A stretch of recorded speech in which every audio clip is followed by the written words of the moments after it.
Muito bem, muito bem. Então vamos lá dar início à nossa aula de hoje. Se vocês já olharam no AVA, o que eu vamos tratar hoje vai ser um pouco aí do chamado Smart Grid, da geração distribuída, não é?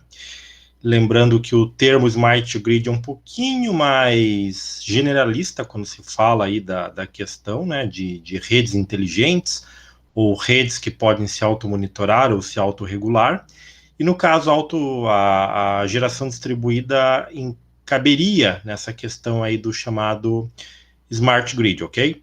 Bom, olhando no AVA também existem duas atividades que eu coloquei lá. Uma delas é o mapa mental, que daí vocês têm até a próxima segunda-feira, né, dia 6, para entregar. E a outra já é a primeira atividade que conta nota para a parte bimestral. É uma atividade ali que vale 4 pontos, não é? E aí ela está associada, né? Tanto o mapa mental quanto essa atividade estão associadas com o que vai ser discutido aqui hoje, né? Nessa parte aí do Smart Grid da geração distribuída. Só que essa tarefa ali que está com o nome lá de atividade bimestral 1, vocês têm até o dia 20 de setembro para entregar em formato PDF no AVA, ok? Então, a semana de provas começa no dia 15 de setembro e vai até o dia 21. Como o dia 20, segunda-feira, seria nossa prova bimestral, vocês têm até essa data, né, para entregar as atividades que vão compor a nota da prova, certo? Como eu tinha mencionado anteriormente, eu vou pedir mais algumas atividades até somar ali o valor de 7 pontos, que seria a nota da prova bimestral. E agora há pouco eu recebi ali uma mensagem ali no grupo que veio dos coordenadores ali, que foi decidido lá pela reitoria da FACEAR que as provas do primeiro bimestre, né, mesmo para as disciplinas presenciais, serão à distância. Então elas vão ser feitas via AVA, como foi feito no semestre anterior, não é? Prova bimestral 1 e 2. Então, só repassando essa informação para vocês, no nosso caso, como eu já tinha mencionado, nessa disciplina Qualidade da Energia Elétrica, a nota bimestral é composta ali pelos trabalhos, né, divididos ao longo ali do bimestre, mais as atividades mais curtas, que fazem o valor de uma lista de exercício, beleza? Bom, então tudo isso aí está sendo gravado, né, daí depois o pessoal pode acessar no YouTube. Então, assim que a renderização do vídeo aqui ficar pronta, né, eu posto o link para que vocês possam acompanhar a aula depois em qualquer outro momento. Com relação a detalhar um pouco mais sobre essa atividade bimestral, eu vou fazer isso no final da apresentação, porque daí, como eu já vou ter falado um pouco mais sobre essa questão, dá para detalhar um pouco mais ali o trabalho, beleza?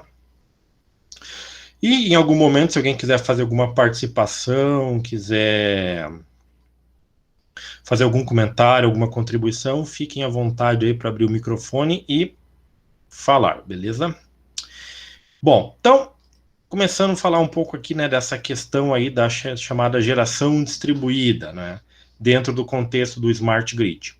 Então, a gente sabe hoje que no Brasil, as principais fontes energéticas, né, em ordem aí de importância ou de utilização seriam as hidrelétricas, depois as termoelétricas, incluindo ali a Angra 1 e 2, né, que seria nuclear, e aí tem uma pequena parcela que vem da parte eólica e solar, certo?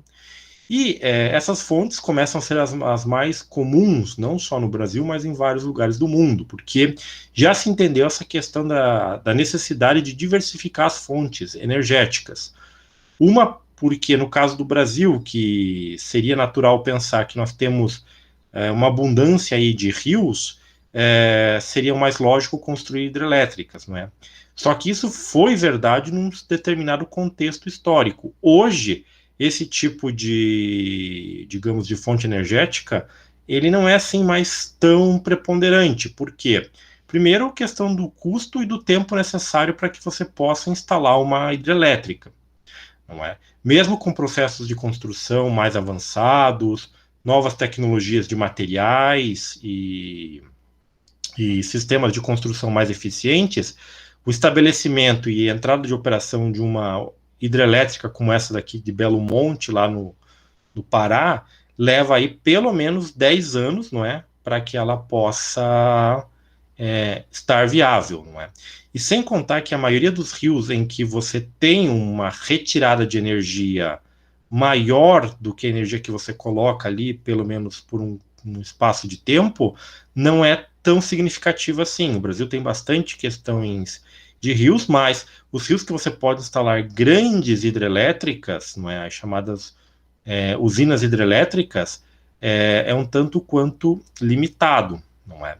Lembrando que você tem que fazer uma razão da energia que você vai colocar para construir, não é, a sua fonte energética, e a energia que você vai tirar com o passar do tempo. Então também tem essa questão do intervalo de tempo para você recuperar a energia que você colocou, certo? Então se aposta muito nessa questão da diversificação das fontes energéticas, né? Então, com a instalação de sistemas eólicos, não é? Parques eólicos e parques fotovoltaicos, que são grandes regiões que vão receber uma quantidade aí de aerogeradores e placas fotovoltaicas que vão contribuir para a geração do nosso sistema elétrico, ok? Bom, então, olha só, esse mapa aqui, na verdade, é só um trecho, né? Se vocês entrarem lá no site da ANEEL e procurarem pelo mapa das linhas de transmissão, vocês conseguem baixar um PDF lá relativamente grande que contém todas as principais linhas de transmissão, não é? Segundo ali as suas potências, de norte a sul, de leste a oeste no nosso país. E aí a gente tem uma ideia de quão intrincado e complexo é essa malha de transmissão. Por quê? Geralmente as fontes hidrelétricas, não é, como o caso da usina de Belo Monte, eles não estão em, digamos assim, tão próximos dos centros consumidores. E aí você precisa escoar essa energia elétrica produzida nesses locais distantes até os centros consumidores. E o Brasil, como ele tem aí extensões continentais, é um país de dimensões continentais, é necessário que você estabeleça uma rede, uma ampla rede de torres de transmissão. E para isso você tem que ter uma série de problemas de logística para se resolver, não é? Porque você precisa colocar pessoas trabalhando, às vezes, em locais remotos, tem toda a questão da diversidade dos terrenos, tem toda a questão de proteções ambientais, ressarcimento de propriedades privadas, enfim, toda uma série de questões técnicas, administrativas, políticas e ambientais que têm que ser resolvidas, não é? O que acaba muitas vezes demorando muito tempo para que você estabeleça as conexões. Então, olha só, em 2019, não é, a extensão da rede de transmissão no Brasil chega a ser 141.756 quilômetros, não é? E para 2024, a previsão é que ele chegue a 181.528 quilômetros. E não quer dizer que quando chegar nesse valor aqui, ou se chegar próximo disso em 2024, que o sistema e as redes vão estar prontas. Não, é um sistema que tem que estar constantemente em expansão. Por quê? Porque você tem que fazer uma série de circuitos e subcircuitos para interligar todo o país na rede elétrica. Perdão.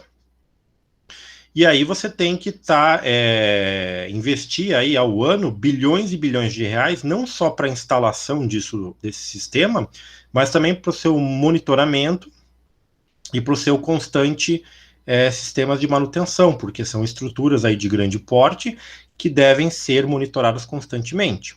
Então aí também entra a questão do Smart Grid. O Smart Grid é você criar uma rede, uma grade, não é, esperta, que vai conseguir monitorar esse sistema. Então, por exemplo, você está no interior de São Paulo, interior do Paraná, e tem algum rompimento de tensão lá, seja por fadiga mecânica dos cabos, seja por incêndio, condições climáticas, um avião caiu na torre, enfim, qualquer coisa. O sistema tem que acusar para você que não está passando, não é, que a potência não está escoando por ali.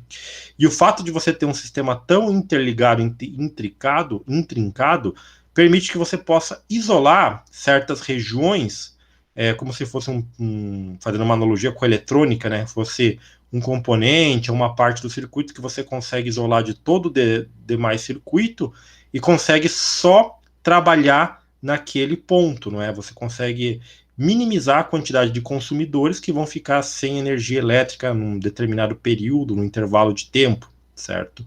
Daí que entra essa questão do sistema ser smart grid. Ou se uma determinada região sofre uma perda de potência, de carga, o sistema ele tem que ser pensado para que ele seja autossuficiente e suprir aquela região, sendo que, digamos, as principais fontes geradoras daquela região saíram por uma questão de proteção, por uma questão aí de... enfim, de própria proteção do sistema, não é? Então, você tem que poder permitir esse tipo de interligação. Então, olha só, a gente sabe que nas novas tendências, não é? A chamada geração distribuída, ela tenta ser uma alternativa para quê? Para que você diminua esse impacto do fato da parte de geração ser tão distante dos centros consumidores. Como é que você faz isso? Você espalha pequenos pontos de geração, as chamadas micro e mini geração, em centros consumidores, que sozinhas, é claro, elas não conseguem manter todo o centro, não é? Mas em somatório, se você começa a pegar a influência desses pequenos micro e mini geradores e somar o que eles podem gerar e distribuir na rede, você vai meio que desonerar a dependência, não é? Se a dependência é de 100% do gerador principal da hidrelétrica, você passa a ter 60%, por exemplo, sendo que 40% pode ser suprido por esses sistemas de geração distribuído. E aí o que acontece? Eles conseguem fornecer carga, não é? E manter parte desse sistema aqui funcionando. Muitas vezes esses sistemas eles estão sendo aplicados aí em lugares como Estados Unidos e Europa, não é? Em cidades ou outras localidades mais isoladas, justamente para que eles possam manter essas pequenas localidades com fornecimento de energia, justamente quando você tem que fazer um desligamento, tirar digamos, essa pequena região do circuito maior, de toda a rede. E aí você minimizaria, por exemplo, a questão dos impactos econômicos. A gente sabe hoje, por exemplo, que quando tem um apagão não programado, muitos comerciantes que trabalham com produtos perecíveis, eles perdem bastante dinheiro, porque muitas vezes os seus freezers, os seus sistemas de armazenamento de alimentos perecíveis não conseguem dar conta, não é? E aí esses alimentos começam a descongelar. E aí, devido aos códigos da vigilância sanitária, não é? Uma vez descongelado, eles têm que se desfazer desses alimentos. Por quê? Porque eles podem causar uma espécie de contaminação ou causar algum problema para as pessoas que vão consumi-los, não é? Tanto é que tem hoje aí empreendedores, né, comerciantes, que investem aí em sistemas de geração própria, né? Os motores a diesel, geradores a diesel, gasolina, gás natural, enfim, que conseguem manter lá uma autonomia, um fornecimento de energia por algumas horas, e assim minimizar, não é? Ou até mesmo zerar a questão dos seus prejuízos, não é? Então, então essas micro-redes, elas são definidas aí como um sistema integrado, né? Que consiste ali em recursos distribuídos. Aí essas micro-redes a gente já vai detalhar um pouco mais quais são os tipos de geradores que tem para eles, não é? Então, olha só. Então, elas podem ser isoladas do sistema elétrico, né? Então, por exemplo, imagina uma pequena cidade lá nas regiões extremas do Brasil, norte, nordeste, ou até mesmo centro-oeste, ou regiões do sul, sudeste, que não estão ligadas, não é, a um sistema principal. E que elas têm fornecimento próprio, com sistemas de geradores, pequenas centrais hidrelétricas, sistemas eólicos ou solares. E a vantagem é que quando você tem um blackout, se esse sistema ele pode se manter, ele consegue manter energia para essa pequena cidade, por exemplo, né, sem precisar do sistema maior, ok? Então, hoje, nos âmbitos dos atuais protocolos da rede elétrica, não é, toda geração distribuída, seja renovável ou energia fóssil, pode continuar operando, mas desde que atenda a carga local. É aquela história, se você colocar, por exemplo, painéis fotovoltaicos no telhado da sua casa, o seu sistema ou a empresa que colocou isso para você lá, ela tem que colocar equipamentos que percebam que se, por exemplo, a rede externa, a alimentação que vem ali da rua caiu, esse seu sistema ele tem que impedir que a carga que você está gerando ali com placas fotovoltaicas, turbinas eólicas, vá para a rua. Por quê? Porque pode ser um problema local na sua região, e aí tem a questão do transformador que você tem ali nas ruas, né? Aqueles transformadores, eles baixam lá a tensão de 13,6 kV para os 110, 220 que nós consumimos nas nossas residências. Só que de um lado você tem 13,6 kV, do outro 110, 220. Só que se você jogar 110, 220 de um lado do transformador, do outro lado você vai ter lá os 13,6 kV, que pode vir a trazer algum problema lá para algum funcionário da companhia elétrica que esteja atuando na manutenção. Então, esses sistemas de geração isoladas, né, essas gerações distribuídas, pela legislação, elas têm que ser desconectadas da rede num eventual desligamento, não é? E aí, cada vez mais com as tecnologias de troca de informação, por exemplo, em alguns lugares onde você tem tecnologia de ponta, a própria empresa que vai fazer o desligamento ou prepara um desligamento, manda um comando de desligamento para, digamos ali, o seu controlador, né, dessa sua geração distribuída, para cortar o seu fornecimento para a rede, uma vez que ele vai ser desligado, né, que a rede vai ser desligada, certo? O nosso sistema interligado nacional, o SIM, né, ele é formado pelas empresas, não é, que administram o setor. Então, todo o nosso setor elétrico brasileiro, ele é distribuído lá nas regiões Sul, Sudeste, Centro-Oeste, Nordeste e parte da região Norte. Por que parte da região Norte? Porque, dada toda a questão da floresta amazônica, da distribuição de pessoas, dos pontos de geração, você tem ali, não tem uma total interligação da região Norte com todo o sistema nacional. E aí, muitas vezes, é necessário que a região Norte importe, né, o Sistema Nacional de Energia Elétrica, né, o SIM, ele importa energia elétrica, né, das fronteiras lá que o nosso país faz, de outros países, para comprar energia de fora e abastecer a região Norte, não é? Então, ó, apenas 3,4% da capacidade de produção de eletricidade do país encontra-se fora do Sistema Integrado Nacional, não é? Só 3,4%. Ou seja, então a gente pode dizer que mais de 95%, não é, de toda a produção que nós temos está interligado no Sistema Nacional aí de Energia Elétrica, ok? Bom, então aqui, esses pontinhos neste mapa e aqui no zoom, representam pequenas centrais hidrelétricas, não é? Muitas das quais que não pequenas centrais ou sistemas de geração de energia elétrica que caberiam na classe ali de mini e microgeração ou cogeração em pequenos rios que você tem aqui nesta região, certo? Então aqui você tem o estado do Pará, não é? E aqui mais para região norte, lá na ilha de Marajó, não é? São duas regiões distintas, e esses são os pontos que, devido, né, à sua geografia, estão, na sua maioria, não conectados ao Sistema Interligado Nacional, né, ao SIM, não é? Ao Sistema Interligado Nacional mesmo. Ok? Bom, e aí o que acontece, né? Então, como uma rede centralizada que busca, não é, ser a questão das micro-redes, elas podem gerar, distribuir e regular o fluxo de eletricidade aos consumidores. Então, em vez de você ter, você passa a ter, sim, claro, um centro integrado, não é? Digamos, uma parte centralizada que monitora e controla, mas você também delega criando pequenos subsistemas que se autocontrolam.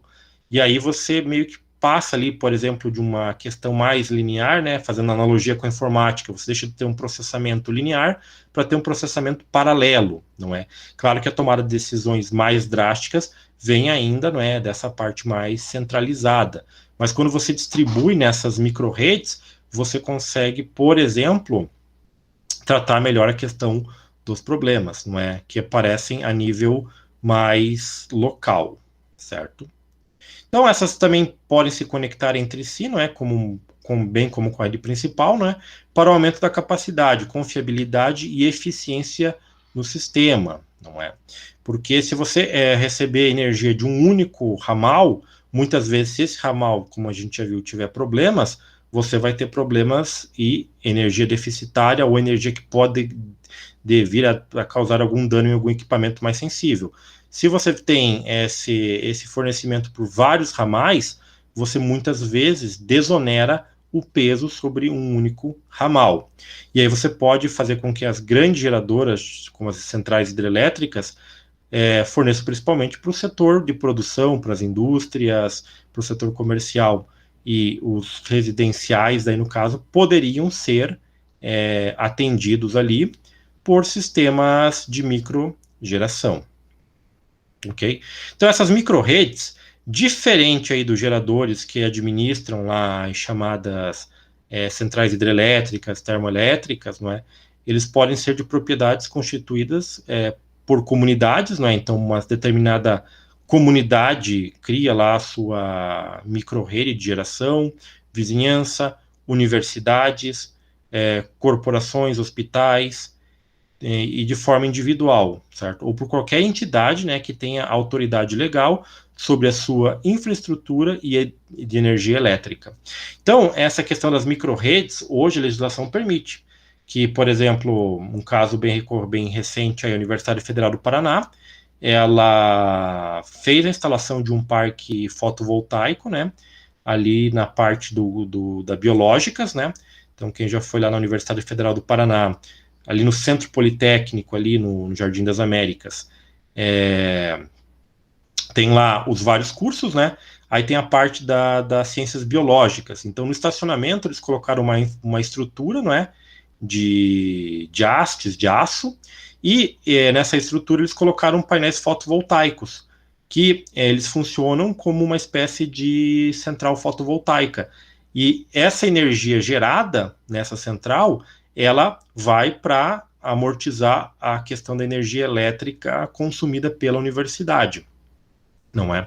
E aí isso acaba também trazendo alguns benefícios. Por exemplo, no estacionamento, você cria regiões com sombra, onde as pessoas podem estacionar os seus carros, não é? E aí outras iniciativas que não só da universidade, não é? Mas condomínios, por exemplo, não é? A tendência da criação dos chamados condomínios verdes, que começam a instalação desses sistemas fotovoltaicos também está crescendo bastante, justamente para amenizar essa questão aí do consumo da energia elétrica, né? Que, como vocês bem sabem, hoje, né, as pessoas do governo evitam usar a palavra crise, mas, querendo ou não, se você tem pouca água, não é, ou está produzindo menos energia nas hidrelétricas e compensando essa deficiência com as termoelétricas, o produto vai ficar mais caro, não é? E nós que pagamos a conta disso tudo aí no final, ok? Bom, então, quando a gente fala dessa questão das microredes, você tem essa questão da confiabilidade, então é aquela questão de aumentar a qualidade da energia elétrica, quando você tem essas pequenas redes inteligentes. É fácil e eficiente atender o consumo e a demanda local, claro, dependendo das potências instaladas. Geralmente isso aqui é pensado mais para questões residenciais do que comerciais e industriais. Por quê? Porque a carga, a demanda residencial ainda ela é um pouco menor que a demanda industrial e agrícola, por exemplo, ou de comércio. E aí o que acontece, não é que se você tiver digamos, um sistema eólico ou fotovoltaico que não supra essa demanda, você vai precisar jogar da rede elétrica, né? E aí você pode criar desbalanços no seu sistema. Aproveita também a questão da energia limpa e renovável, não é? Questão de solar e eólica, não é? E você também tem incentivo importantes inovações tecnológicas. Por quê? Porque se você aumenta a demanda por essas tecnologias, você aumenta as pessoas que estudam a ciência de base por trás disso. Então você começa a desenvolver células mais eficientes, células com geometria diferenciada, que vão ter um maior fator de conversão, sistemas eólicos, não é, que vão poder converter com mais eficiência a energia, que vão ser mais leves, que a estrutura construída aqui não vai demandar, por exemplo, colunas assim com uma infraestrutura tão grande, certo? Ou estruturas que demandam um alto valor agregado, certo? Então, tudo isso acaba facilitando essa questão da geração distribuída, não é? Claro, daí também tem toda uma questão de subsídios, não é? Porque você colocar sistemas fotovoltaicos hoje nas residências, eles são relativamente caros, não é? Tem empresas aí que trabalham com bancos e financeiras que fazem com que você possa investir e financiar uma instalação dessas aqui, que eu acho que hoje está na faixa de 25 a 30 mil reais, fazendo aí um chute bem estimado, né, sem ter certeza dos valores, mas 25 a 30 mil reais, e aí você, para pagar por um período aí de alguns anos, e aí depois você começa, a energia que você produzir, você começa a usar com você mesmo, ok? Atualmente tem as legislações aí que estão sendo estudadas, né? A questão do que se fazer, como regular a questão da energia produzida, né? Parece que, se não estou enganado, eles estão querendo cobrar, vão subsidiar isso por um período e depois vão passar a cobrar impostos da energia que você produz, né? Então esse é o tipo de coisa que tem que ser repensada, né? Justamente por conta de você querer estimular a maior quantidade possível de pessoas, né, que vá para essa questão ali da geração distribuída, né, dessas mini e micro gerações, ok? Então, a questão, né, da geração de micro-redes, ela pode ser obtida através de dispositivos, né, que comparados a grandes fontes geradoras, têm pequena potência de saída, não é? Então, a ideia justamente é isso, né, você disseminar por vários pontos dos centros consumidores essa questão da energia elétrica. Então, aqui a gente tem alguns exemplos, não é, de fontes, né, que são empregadas nas micro-redes. Então, as chamadas microturbinas. Microturbinas seriam aquelas turbinas que são da movimentação de fluidos, no caso líquidos, não é? Que geram ali na faixa de 30 kW até 1 megawatt, não é? Então, elas podem constituir uma opção vantajosa, né, para a produção distribuída de eletricidade e de calor, devido à sua simplicidade, ao fato de serem uma tecnologia já amadurecida, devido às suas reduzidas emissões. Então, turbinas aí que podem usar também questão da queima de combustíveis fósseis ou não fósseis, não é biomassa, por exemplo, e que se enquadram nessa faixa aqui. Então, você também vê que, graças ao avanço aí de materiais, tecnologia de materiais, você pode criar turbinas de dimensões pequenas que podem ser instaladas aí em certas regiões e produzir esse nível aqui de energia. A chamada microturbina eólica, né? Então, é o estudo ali para você diminuir as dimensões desses caras aqui. Como a gente já viu, eles podem chegar aqui fácil a mais de 200 metros de altura, né? Sendo que o diâmetro aqui das pás também, ela fica aí na faixa de algumas centenas de metros. E isso seria muito bom, né, na região nordeste costeira do nosso país. Você tem aqui, né, a instalação desses caras e numa grande região ampla. Mas tem regiões que também tem um bom fluxo aí de vento que você pode instalar turbinas menores, de tamanhos menores, que geram potência desde 30 watts até 10 megawatts, não é? Então, algumas pessoas aí nos Estados Unidos, né, lá no início da utilização da energia elétrica, usavam sistemas precursores dessas turbinas, né, que eram mais lembrados como uma espécie de moinho de vento, ligados a sistemas de dínamo, para produzir a sua própria energia elétrica, não é? E funcionava isso relativamente bem. Então, hoje a gente está se voltando aí para algumas soluções, não é, que eram utilizadas no passado. Então, atualmente aqui existem diversas tecnologias, né, diferentes tipos de potências, formas e tamanhos, não é? Então, potências com maior capacidade de aplicação em edifícios, não é? Situam-se daí desde meio quilowatt-hora até meio quilowatt, né, até 50 quilowatts. Então, por exemplo, no topo de prédios, por exemplo, o fluxo de vento aí, dependendo da região, é bastante intenso.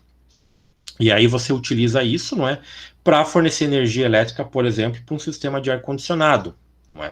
No Japão, por exemplo, é muito comum prédios com faces que são voltadas para uma maior irradiação solar durante o verão serem revestidos com vidros fotovoltaicos ou placas fotovoltaicas na lateral e no topo, justamente para que você diminua a incidência da radiação solar, né, diminuindo assim a questão do aquecimento e aumentando assim a produção de energia que vai ser direcionada para a questão do ar-condicionado, né, que seria uma coisa que eles usam aí já pelo menos há algumas décadas, ok?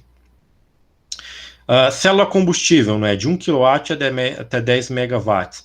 Então são células combustíveis, né, são dispositivos eletroquímicos através de reações químicas que vão converter diretamente energia química contida em um combustível, né, por exemplo, rico em hidrogênio, em energia utilizável, ou seja, eletricidade e calor, ou seja, sem processos de combustão.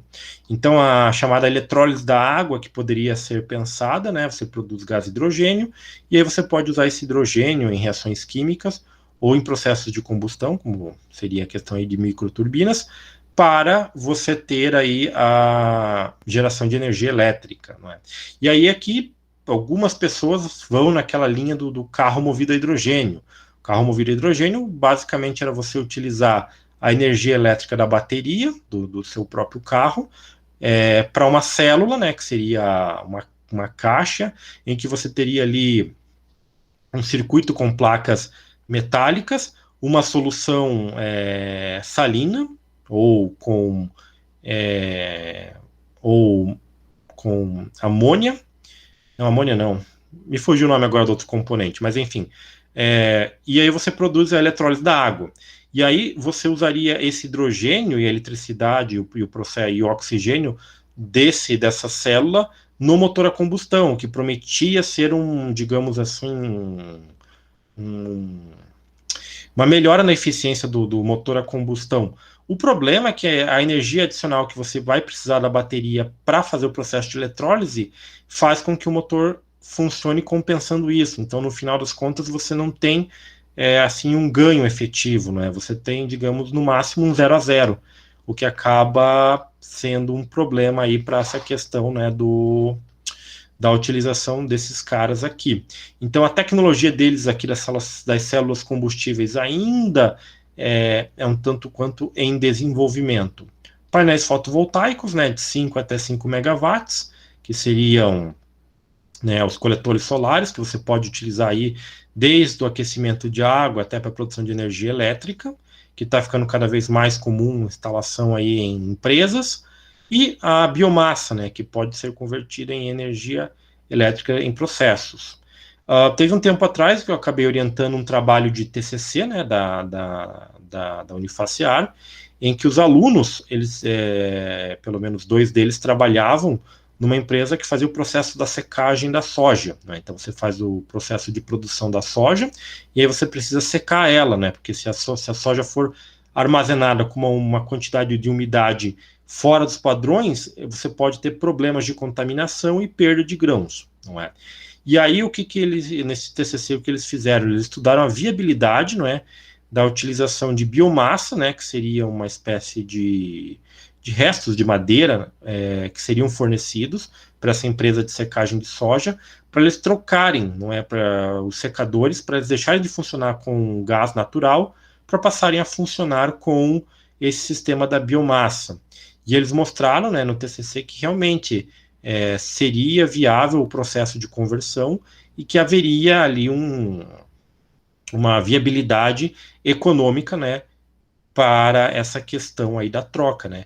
Uma vez que o preço do gás natural, né, como ele é vinculado com a questão do dólar, e a gente já sabe aí que como ele está flutuando bem, né, essa questão de ser uma commodity, ele acaba ficando muito mais caro, não é? O que seria um valor bem mais alto para essa empresa, ok?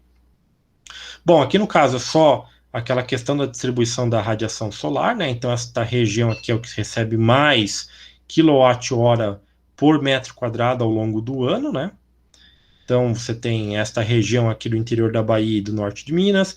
Aqui na região costeira, da região nordeste, você também tem uma grande insolação. Então, você tem um aquecimento do terreno, você tem uma parte mais fria aqui, daí você tem essa constante brisa soprando do mar pro interior do país, não é? E aí você tem essa questão da facilitação ou da predominância, ou até mesmo dessa, digamos, melhora na instalação, seriam as regiões mais desejáveis, né, para instalação fotovoltaica e eólica. E também você colocar plantas fotovoltaicas aqui interligadas no sistema, você começa a ter mais demanda de energia elétrica, né? É claro que no caso da energia fotovoltaica, ela só funciona predominantemente durante o dia, né? À noite ela sairia do seu sistema, não é? Já é diferente da eólica, que apesar de ser durante o dia ou à noite, você tem também essa questão da irregularidades do fluxo dos ventos, não é? Que tem que ser corrigido antes dessa energia produzida ser jogada no sistema, não é? E claro, daqui já entra um pouco daquela questão da qualidade da energia elétrica,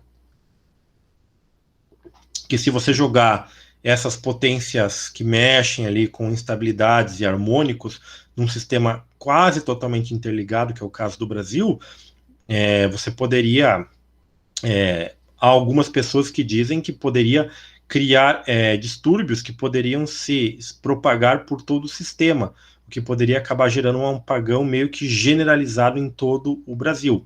O bem da verdade é que a gente não sabe realmente sobre isso, não é? Sabemos, é claro, que os distúrbios harmônicos e todas aquelas outras problemas da qualidade da energia elétrica afetam, sim, a questão da energia como a recebemos. Mas se isso pode algum dia ou não vir a derrubar todo o sistema, isso é uma coisa que, por enquanto, não aconteceu, não é? E algumas simulações apontam para isso, mas são cenários assim mais com uma série de aproximações, que é o que não acontece na realidade, ok? Então, três fatores, né, são considerados para a fonte de energia primária, não é? A estabilidade da geração da energia, a habilidade de acompanhar as mudanças da carga e a confiabilidade, disponibilidade da fonte. Então, isso é o que tem que ser considerado nessa questão aí das micro-redes, né? Então, em microturbinas, a taxa de queima de mistura combustível-ar controla a geração de energia. Então, a série de potência ativa é controlável e responde rapidamente a mudanças de carga. Então, se a carga que você ligou na microturbina demandar mais energia, você consegue, através da regulagem aqui, jogar mais combustível, enriquecer a mistura ar-combustível, não é, para que a turbina gire em maiores rotações e você forneça mais energia. No caso das microturbinas eólicas e painéis fotovoltaicos, eles têm uma saída variável de energia, em que não é controlável. Então, isso daqui você teria que pensar ali como um sistema que vai fornecer de energia, mas tem que fazer um certo tratamento eletrônico, certo? Células de combustível têm a capacidade de seguir a carga, mas não significativamente, mas são significativamente mais lentas do que os geradores a combustão. Então, no caso das células combustíveis, se elas percebem que precisam demandar mais potência para a carga, elas podem, só que a sua resposta é mais devagar do que essas das microturbinas, ok? Bom, então esse aqui é um quadro que tem aqui algumas relações, né? Então, olha só, microturbinas, microturbina eólica,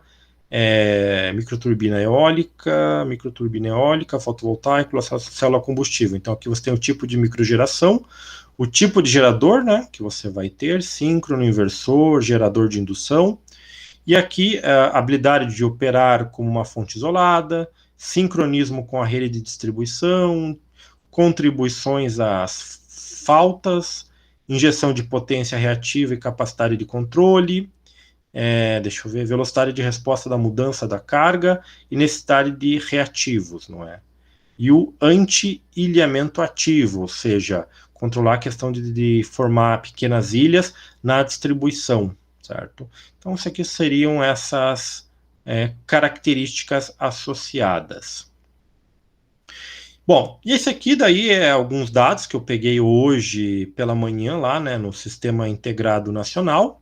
Então aqui você tem a curva da carga, né, em tempo real. Então aqui por volta das 10 da manhã, né, quando eu peguei esses dados aqui, você tinha aqui a produção, né, equivalente em megawatts para as fontes, né. Então a geração eólica até as 10 da manhã tinham produzido este valor aqui, a hidráulica este valor, as térmicas aqui, a nuclear, a geração solar, e esse pedacinho aqui é o que é importado para compor todo o sistema, lá no caso da região norte e nordeste. Então, isso aqui seria a média do sistema todo, né? E aqui é o quanto o percentual, né, de cada uma delas. Então, aqui, eólica, hidráulica, nuclear, térmica, solar e de importação. Então, percebam que nós ainda somos, digamos, praticamente autossuficientes na questão da carga produzida. Então, 97% nós produzimos aqui. E a questão da exportação tem um valor bem pequeno, uma vez que a nossa demanda ainda está maior. E aqui só para comparar, então a curva de geração, né, até as 10 da manhã da parte eólica, então você tem aqui uma certa variação, né, nos seus máximos. Aqui no caso a solar, não é? Então a solar ela só começa a partir das 6 da manhã, obviamente por questão do nascimento do sol, né? E funciona, e depois até as 6 da tarde, ou dependendo da hora do pôr do sol, né? Esse gráfico tende a cair. Aqui nós temos a parte das hidrelétricas, né? Então percebam que aqui você tem na parte da madrugada você tem uma diminuição, mas isso é proposital, eles produzem menos energia, né? Justamente para não consumir tanto assim os recursos que eles têm lá, não é? E que a partir das 6 da manhã, quando o sistema começa a pedir mais carga, as hidrelétricas entregam mais carga de energia produzida. E aqui no caso as térmicas, né, que tem um padrão praticamente constante, mas apesar disso, né, eles são mais voltados aí à questão, né, do preço, né? O megawatt-hora produzido aqui é bem mais caro do que você tem aqui. E aqui eólica e solar estão sendo subsidiados em alguns casos e regulamentados, mas já fazem parte aí do nosso sistema elétrico integrado, ok? Bom, então, como eu tinha mencionado lá no início, né, só detalhar agora para vocês um pouco mais daquelas atividades que eu tinha deixado aí no AVA. Então, se vocês olharem no tópico de hoje, tem duas atividades. A primeira é um mapa mental, né, associado a essa questão da geração distribuída e dos smart grids. Vocês têm até a semana que vem daí para entregar, conforme está lá. E a outra atividade é uma atividade, né, que vale 4 pontos da nota bimestral, que é a composição da prova de vocês. Então, vocês vão ter que dar uma procurada, uma pesquisada em trabalhos recentes, né? Exemplos, sejam eles industriais, agrícolas, comerciais, residenciais, condomínios, enfim, exemplos que você tem a implementação desses sistemas de mini geração, não é?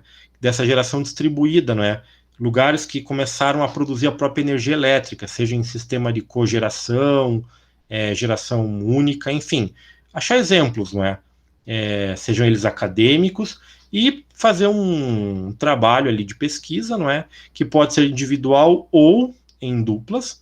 Se vocês fizerem em duplas, a entrega daí tem que ser pelos dois integrantes, né, da dupla, lá no AVA. E esse trabalho, né, como está lá nas normas, né, vocês têm até o dia 20 de setembro para entregar ele em formato PDF. Então, fazer uma espécie de um pequeno relatório em que você vai contar tal região lá, de tal fazenda no interior do Paraná, por exemplo, começou a investir na questão hidráulica, porque tem um pequeno rio lá, e aí eles colocam uma microturbina para geração de eletricidade, que eles complementam ainda com fotovoltaica e eólica, por exemplo, né? Pesquisar, que tem aí alguns exemplos aí recentes que estão saindo da utilização disso daí. Outro deles que eu falei ali é a questão da Universidade Federal do Paraná. Vocês também podem ver se outras universidades ao longo do Brasil estão trabalhando nesse sentido. E também não precisam ser exemplos única e exclusivamente do Brasil. Vocês podem olhar aí questões ao redor do mundo. Estados Unidos, Europa, Oriente Médio, Ásia, África, enfim, o que vocês encontrarem. Não precisa ser um trabalho muito extenso, não é? 3 a 5 páginas no máximo.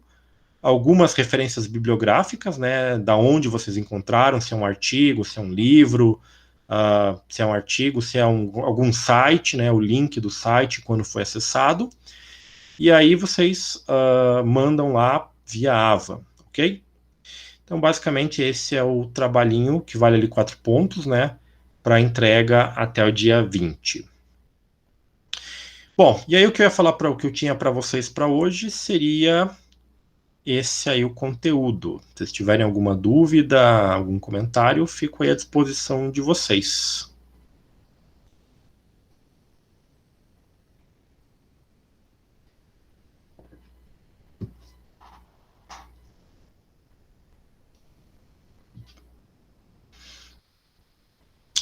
Se não, seria isso por hoje, né? Daí estão dispensados. Só reforçando, né, aquilo que eu mencionei lá no início, né? Que as provas desse primeiro bimestre, elas serão, para as disciplinas presenciais, elas serão à distância, como foi no semestre passado, né? A coordenação passou isso para nós agora há pouco, daí eles pediram que divulgasse isso para vocês. E daí, se vocês estão indo para as outras disciplinas lá, no dia da semana de provas, no dia da sua prova, vocês vão fazer a prova via AVA das suas casas, pelo que eu entendi ali no comunicado. E é isso, pessoal. Fechou, professor. Obrigado. Imagina. Sim, se vocês tiverem também dúvidas ali no desenvolvimento do trabalho, podem mandar mensagem lá que eu respondo vocês daí. Acho que vai surgir algumas dúvidas sim, professor, no desenvolver, mas a gente entra em contato. Perfeito, só mandar e-mail ou chat que estamos aí daí. Professor, a entrega é somente via AVA, então, daí. Isso, eu estou priorizando essa entrega via AVA, não é? Porque daí ela vai funcionar como a avaliação de vocês, né? Porque a semana de provas ela começa ali no dia, deixa eu ver, setembro, no dia 15 de setembro e vai até o dia 21. A prova de vocês, né, que agora seria a distância, teria que ser via AVA no dia 20 de setembro. Mas como eu já mencionei anteriormente, daqui até a semana de provas, eu vou pedir outros trabalhos que vão compor a nota de vocês. A gente distribui a nota de vocês até a semana de provas ou um pouco depois da semana de provas. E entra nessa contabilização daí.